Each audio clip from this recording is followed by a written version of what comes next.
सड़क यही रहती है। एक दिन शेख चिल्ली कुछ लड़कों के साथ अपने कस्बे के बाहर एक पुलिया पर बैठा था।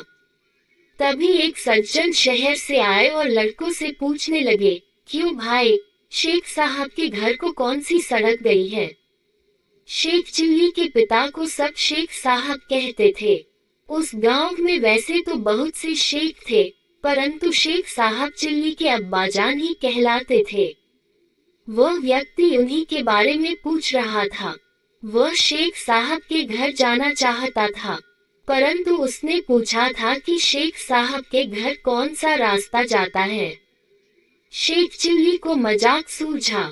उसने कहा, क्या आप ये पूछ रहे हैं कि शेख साहब के घर कौन सा रास्ता जाता है?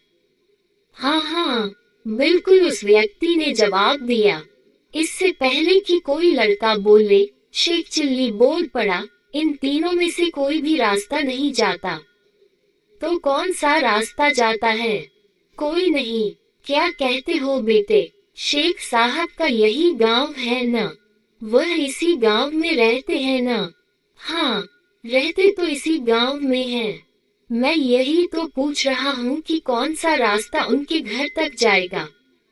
साहब, घर तक तो आप जाएंगे, शेख चिल्ली ने उत्तर दिया। ये सड़क और रास्ते यही रहते हैं और यही पड़े रहेंगे।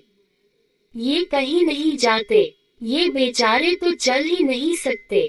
इसीलिए मैंने कहा था कि ये रास्ते, ये सड़कें कहीं नहीं जाती, यहीं पर रहती हैं। मैं शेख साहब का बेटा चिल्ली हूँ। मैं वह रास्ता बताता हूँ जिस पर चलकर आप घर तक पहुँच जाएंगे।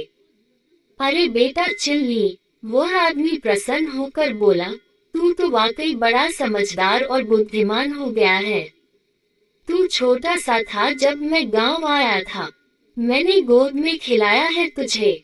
चल बेटा, घर चल मेरे साथ। तेरे अब्बा शेख साहब मेरे लंगोटिया यार हैं और मैं तेरे रिश्ते की बात करने आया हूँ। मेरी बेटी तेरे लायक है। तुम दोनों की जोड़ी अच्छी रहेगी। अब तो मैं तुम दोनों की सगाई करके ही जाऊंगा। शेख चिल्ली उस सज्जन के साथ हो लिया और अपने घर ले गया। आगे चलकर वह सज्जन शेख चिल्ली के ससुर बन गए।